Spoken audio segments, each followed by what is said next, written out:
કેરીના રસની દુકાનોમાં તંત્રની કાર્યવાહી જોવા મળી છે। ત્યારે પાલિકાના સેનેટરી વિભાગ દ્વારા કાર્યવાહી કરવામાં આવી હતી। ત્યારે કેરીના રસની 5 દુકાનોમાંથી અખાદ્ય ચીજ વસ્તુઓનો જથ્થો પણ મળી આવ્યો છે। ત્યારે તમામ દુકાન સંચાલકો પાસેથી 10,000નો દંડ વસૂલવામાં આવ્યો છે। તો પાણીપુરીના વેપારીની તપાસ કરતા સડેલા બટાકાનો જથ્થો મળી આવ્યો હતો। તો નગરમાં ચાલતી ડુપ્લિકેટ દૂધની ડેરીને પણ ઝડપી પાડવામાં આવી છે।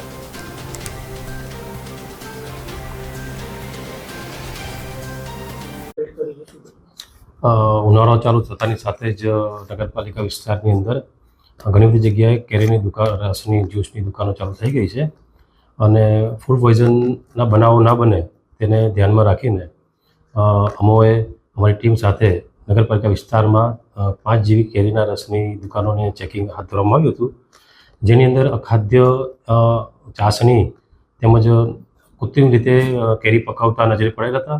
જેમાં એક આમ રસ કરીને કેરીની દુકાન છે, ત્યાં આગળ એક કાર્બો કેનની અંદર પાણી ભરેલું હતું જે રસમાં એનો ઉપયોગ કરતા હતા।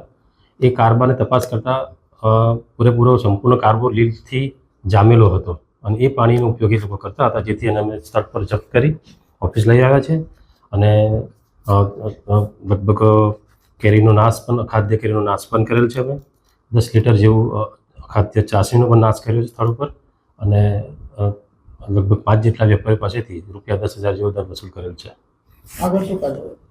આગળની કાર્યવાહીમાં હજુ પણ ઘણી બધી હોટલ્સ છે જ્યાં અમે ચેકિંગ કરીશું અને અખાદ્ય ચટણીનો પણ બૂમો પડી છે કે ભાઈ ચટણી ખરાબ આવે છે, તો એનું પણ ચેકિંગ કરીશું। ખુલ્લામાં જે ખોરાક રાખતા હોય નાસ્તાનો, તેવા હોટલ માલિકોને દંડિત કરીશું। જીતેન્દ્રસિંહ રાઠોડ, સેનેટરી ઇન્સ્પેક્ટર, શહેરા નગરમાં।